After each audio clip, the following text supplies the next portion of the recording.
Hello dear friends, welcome to my channel my unique academy. Friends, मैं आपको पढ़ा रहा था ए टाइगर इन दी जू, जिसको कंपोज किया लेस्ले नॉरिस ने। और चूंकि वीडियो काफ़ी लंबी ना हो, इसलिए मैंने इस चैप्टर को, इस पोएम को दो पार्ट में बांट दिया था। तो एक पार्ट इसका अपलोड हो चुका है, जिसमें मैंने आपको दो स्टैंजा पढ़ा दिया है मैंने आपको। ओके। और इसमें मैं आपको तीन स्टैंजा जो कि बचे हुए हैं, तीन ही स्टैंजा है बस, इसके बाद ये पोएम एंड हो जाएगी। तो तीन स्टैंजा मैं इस पार्ट में पढ़ा दूंगा। तो तीन और दो पांच स्टैंजा थे, यानी ये चैप्टर आपका, ये पोएम आपका कंप्लीट हो जाएगा। तो चलिए, जो तीन स्टैंजा बचे हुए थे उनको मैं पढ़ा देता हूँ। वीडियो काफ़ी लंबी ना हो, जिससे आपको बोरिंग ना महसूस हो, इसलिए मैं दो पार्ट में बनाता हूँ। मैं ऐसे छोटे छोटे पार्टों में ही वीडियो बनाता हूँ। तो ए टाइगर इन दी जू, ये जो दो स्टैंजा ये मैंने आपको पढ़ा दिया था। इसके आगे के जो तीन स्टैंजा हैं ये आपको पढ़ना है। तो मैं बता रहा था आपको कि जब कोई टाइगर स्वतंत्र होता है, जंगल में होता है, तो उसकी स्थिति कैसी होती है। और उसमें मैंने आपको बताया था, एक स्टैंजा पढ़ा दिया था, मतलब दो पढ़ाए थे, जिसमें से एक जंगल वाला था और ये दूसरा जंगल वाला आज मैं पढ़ूंगा कि जब जंगल में रहता है, स्वतंत्र रहता है, तो उसकी स्थिति कैसी होती है। देखिए, he should be snarling around houses. जब वो स्वतंत्र होता है, he should be snarling. Snarling का मतलब दहाड़ रहा होता है, घूम रहा होता है रौबदार तरीके से। आप कह सकते हैं दहाड़ना को, जैसे घुर्राना कह सकते हैं। ओके, स्नार्लिंग का मतलब दहाड़ना जोर जोर से।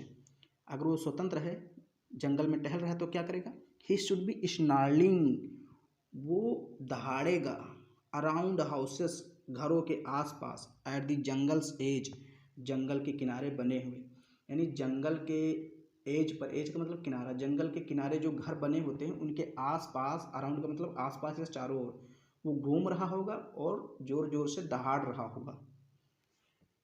बेरिंग, दिखाते हुए, हिज वाइट फैंक्स, फैंक्स का मतलब उसके जो दांत होते हैं, उनके बाद उनको फैंक्स कहा गया है। वाइट का मतलब सफ़ेद, अपने सफ़ेद दांत को दिखाते हुए। बेरिंग का मतलब दिखाते हुए, बेरिंग हिज वाइट फैंक्स, अपने सफ़ेद दांत को दिखाते हुए। हिज क्लॉज, और अपने खतरनाक पंजों को दिखाते हुए। टेरोराइजिंग, डरा रहा होता, द विलेज, गांव के लोगों को। विलेज का मतलब गांव के लोगों को, और टेरोराइजिंग का मतलब डराना धमकाना। तो अगर वो बाहर होता, शेर, सॉरी टाइगर, टाइगर का मतलब बाघ, लायन का मतलब शेर, तो दोनों में अंतर है। तो टाइगर अगर बाहर होता, पिंजरे में कैद ना होता, तो क्या करता, जंगल के किनारे बने हुए घरों के आसपास दहाड़ रहा होता, घूम रहा होता, और अपने सफ़ेद दांत और पंजों को दिखाते हुए गांव के लोगों को, यानी विलेज के लोगों को डरा रहा होता। ओके। लेकिन ऐसा है नहीं, बट लेकिन ही इज़ लॉक्ड, वो तो बंद है, लॉक किया हुआ है, उसको लॉक कर दिया गया, बंद कर दिया गया, कैद कर दिया गया। किसमें, इन ए कॉन्क्रीट सेल, सीमेंट से बनी हुई एक घर में। सेल का मतलब एक, उसके लिए एक छोटा सा घर बना दिया जाता है, गुफा बना दिया जाता है, तो उसमें उसको कैद कर दिया गया। अब मान लीजिए वो शेर, सॉरी टाइगर जो है वो कंक्रीट के सेल में कैद है, तो कैसे रहेगा। अब वही चीज़ यहाँ पर बताया गया है। बट लेकिन he is locked in a concrete cell. मान लीजिए कि कोई टाइगर है, वो कंक्रीट सेल में, यानी कि सीमेंट की बनी हुई पिंजरे में या गुफे में लॉक है, तो क्या करेगा, हिज स्ट्रेंथ बिहाइंड बार, उसकी जो सारी शक्ति है वो उस बार्स के पीछे ही रह जाएगी। बार्स का मतलब होता है सलाखें, मतलब जो जंजीर या जो रुकावट होती है उसके लगा देते हैं, जाली लगा देते हैं, सलाखें लगा देते हैं उसके पीछे। तो अगर वो कंक्रीट सेल में लॉक हो गया, सीमेंट से बने हुए घर में लॉक हो गया, हिज स्ट्रेंथ, उसकी सारी शक्ति, बिहाइंड बार्स, उस सलाखों के पीछे ही रहेगी। Stalking the length of his cage, और क्या करेगा वो, स्टॉकिंग मतलब शानदार तरीके से चलेगा, द लेंथ मतलब पूरी लंबाई, ऑफ हिज केज, अपनी गुफा के, यानी उस गुफा की जितनी लंबाई है, जितना दूर वो जा सकता है उस गुफा में, टहल सकता है, उतना वो बहुत शानदार तरीके से चलेगा।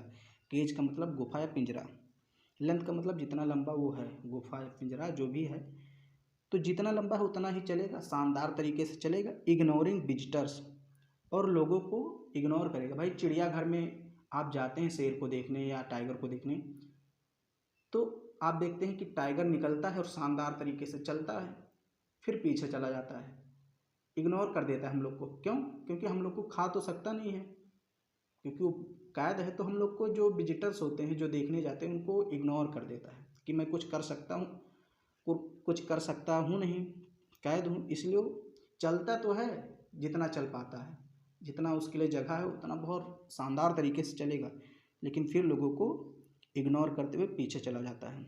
और क्या करता है? He hears the last voice at night. He hears, वो सुनता है, द लास्ट वॉइस, अंतिम आवाज़, एट नाइट, रात में, द पेट्रोलिंग कार्स, यानी पेट्रोलिंग करने वाली कारों की। कार मतलब जो गाड़ी होती, कार होती, वही। पेट्रोलिंग का मतलब गश्त लगाने, जो देखभाल करने जाते हैं रात में चिड़ियाघर में, कार से जो जाते हैं लोग देखभाल करने कि कोई जानवर जो है खुले में तो नहीं है, सारे जो पिंजड़े हैं वो बंद हैं, भाई चेक करने जाते हैं रात में। जो चिड़ियाघर के रखवाले होते हैं उनके बारे में कहा गया है। थोड़ा सा आपको बैक में वॉइस आ रहा होगा तो उसको इग्नोर कीजिए यहाँ भी, क्योंकि मैं थोड़ा खुले में पढ़ा रहा हूँ, खिड़की वगैरह खुली हुई है। तो मैं फिर से पढ़ा देता हूँ। ही हियर्स, वो सुनता है, द लास्ट वॉइस, अंतिम आवाज़, एट नाइट, रात में, द पेट्रोलिंग कार्स, यानी गश्त करने वाले कारों की, गश्त करने वाले कारों की आवाज़ सुनता है। एंड स्टेयर्स, और घूरता है, देखता है, स्टेयर्स का मतलब घूर करके देखना। एंड स्टेयर्स, और घूर करके देखता है, विद हिज ब्रिलियंट आइज, अपनी चमकदार आँखों से, एट द ब्रिलियंट स्टार्स, चमकते हुए तारों को, यानी अपनी चमकदार आँखों से चमकदार तारों को घूरता रहता है, बस और कुछ कर ही नहीं सकता। तो यही चीज़ थी, मैंने आपको पूरी की पूरी पोयम पढ़ा दी, कंप्लीट करा दिया। और इसके 2 पार्ट हैं। फर्स्ट पार्ट में मैंने 2 स्टेंजा कंप्लीट किया, इसमें 3, तो ये पूरा चैप्टर आपका कंप्लीट होगा, पूरी पोयम कंप्लीट हो गई। और आगे मैं पोयम पढ़ाता रहूँगा, प्लेलिस्ट भी बना दूंगा, और प्लेलिस्ट का जो लिंक है वो डिस्क्रिप्शन बॉक्स में आपको दे दूंगा, ताकि आपको ढूंढना ना पड़े। वैसे आप ढूंढेंगे तो पा जाएंगे प्लेलिस्ट में। मैंने सारी प्लेलिस्ट बना रखी है, UP board, CBSE board, class 10th, poem, prose, जो भी मैंने पढ़ा है सबकी प्लेलिस्ट बना रखी है। ओके, तो आज हम लोग यहीं पर इसको रोकते हैं। और अगर ये वीडियो आपको पसंद आई तो उसको लाइक कीजिए, शेयर कीजिए, और अगर आप नए हैं तो हमारे चैनल को सब्सक्राइब कीजिए। मिलते हैं अगले वीडियो में, तब तक के लिए नमस्कार।